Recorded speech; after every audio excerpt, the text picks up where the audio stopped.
What was the best moment you've seen where the real world hit a spoiled rich kid? I grew up with rich kids and still keep in touch with a few of them. One guy's father owned the most prestigious law firm in town. He said his life changed the moment he called his father from jail, the second time it happened. His father said, "Well, sorry to hear you got arrested, good luck," then hung up.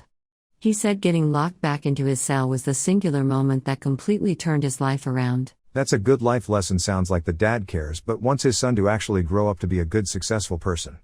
Do you know if he actually turned his life around and got better from there? I knew this rich kid from high school that went off to college and partied every single night.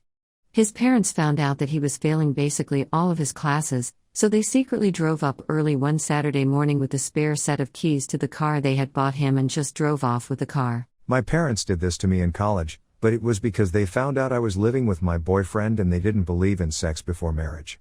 I thought my car had been stolen. I guess technically it was. Somewhat distant relatives spent all of his university years and 20s partying hard with the $100K to $120K allowance his rich company-owning father gave him each year. He'd travel the world each year, going to Bali, Thailand, Europe, every year Oktoberfest, just rampaging. At 32 or so he decided to settle an upscale ski resort area of the US and open a business with his hot gold digger fiancée. When he went to transfer his money to his US bank account, he noticed it only came to a few $1,000s. He angrily asked the bank worker why she hadn't transferred the entire amount, only to be told that that was the entire amount. His father had cut him off without saying anything and he just hadn't noticed. Absolute flatline. Rich guy in our college dorm thought he was untouchable cause his dad was some NFL player from the 90s and had not blown all his money yet. He would get freshman girls blackout drunk and then film himself having sex with them and then show all his buddies the next day or so. Well, one buddy was not as close as he thought and went to the RA, who then went to campus police and then real police. It was a fun night watching the parking lot fill up with the bored cops on duty that night and haul his ass out of the dorms while they went and gathered his evidence. What happened to him afterwards? Did he return to school? I have a similar story. I was raped my freshman year of college by a senior who slipped something in my drink. While I didn't go to the police until it was too late for evidence collection, because I was dumb and thought if I had peed I couldn't get a rape kit, I went to my college's Title IX office. Dude got the fanciest lawyer and thought he was untouchable because his family donated and knew the chancellor. I worked my little tushy off to counter his BS claims and show them what he did to me, and he was expelled. He no longer has a fancy degree and can't go to one of the top law schools in the country that he was accepted into because now he has no undergrad degree and hurt other women. That one Instagram model who got caught on video talking shit to a security guard at VidCon. Not only did the guard stand his ground and not let him in, because he wasn't famous enough to be given a pass and too rich to just buy one, but once the internet saw the video, the guard ended up with more followers than the kid. Classmate in college failed his course.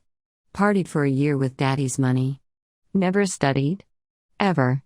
Thing is, inheriting his father's construction company, 2 quarries, a fleet of trucks and equipment, depended on him manning up and passing the class. All he had to do was learn the basics of mechanical diagnostic and repair, and be set for life. He just needed to pass one class? Talk about wasted opportunities. I had a roommate my freshman year of college that came from an incredibly rich oil family from the Middle East. I remember him having the hardest time adjusting to not having someone else prepare him food. I remember waking up one morning and going to the kitchen and seeing him try to eat eggs and toast he had just prepared himself. He asked me how I normally prepare fried eggs because his tasted really crunchy. Turns out he had just cracked the egg hole into the pan and prepared it shell and all. I couldn't stop laughing but felt really bad for the dude. At least he tried.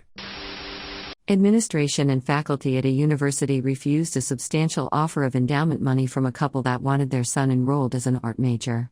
Their son couldn't meet the minimum scholastic entrance requirements and he had little aptitude for art.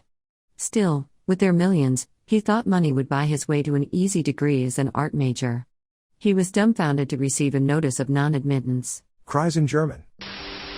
I knew a guy in high school who bragged that he didn't have to pay attention in school because, get this, his grandfather was a vice president of the corporation that supplied the cardboard for cereal boxes for General Mills.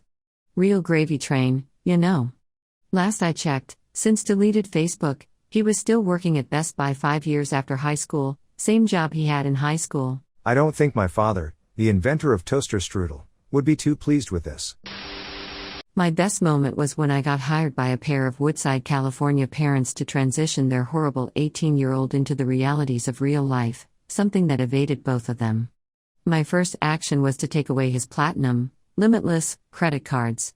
He threw a tantrum that lasted several days. Where am I going to get money? Get a job. My parents will fire you. They didn't.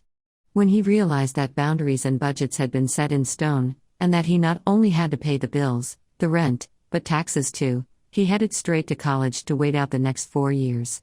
He is still a little jerk, but at least he has a job and an education now. Probably on the BBC yesterday when Prince Andrew got the shit kicked out of him for an hour about his association with Epstein. Epstein's the guy who didn't kill himself, right? One of my college roommates told his parents the trip we were planning, that they were paying for, was $400 more expensive than it was so he could buy a really nice bong.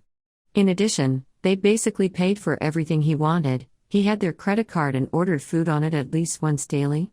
He also would make $50 purchases off the card pretty regularly. Long story short, they found out he lied about the cost of the trip. For whatever reason, they still paid and let him go, but after the trip he could not use their card anymore. This dude acted like he lived the hardest life of all time afterwards, but eventually sucked it up. He actually acts way less entitled now. It ended up having a lasting positive effect for him, even though he wouldn't admit it. While working in a casino here in Las Vegas, a herd of girls came to my window, and one proceeded to tell me about her great birthday party itinerary that her dad had paid for her 18th birthday. With no adult in the party. Just a bunch of teenage girls, out in Vegas. Where none of them could do anything because none of them were 21. I couldn't even check them into their reservation. They start yelling and screaming at me. I calmly call security, and security tells them they can either go play in the arcade or leave, and try to find a hotel off the strip that will take them in without being 21. The anger turns to tears. The security guard is unmoved. No joke here. Back in high school, this kid got a brand new Chevy Camaro. I had an old S80s Pontiac Phoenix that had the straight six. It was by far not a racing car, but this tool was just looking to brag at what he got compared to the busted cars we got. About 2 days later, while we were waiting at a stoplight, this idiot tries to race us as I am in my car, and I pull up with my friends. He just starts by revving it really loud and tries to do a burnout. Mind you, the light was red and the roads were not wet. So he managed to get a tiny burnout going, some smoke and whatnot. When his tires did catch traction, he went barreling into the intersection and smashed the car of the wife of one of the very few cops in my small city. Needless to say, that didn't work out for him very well.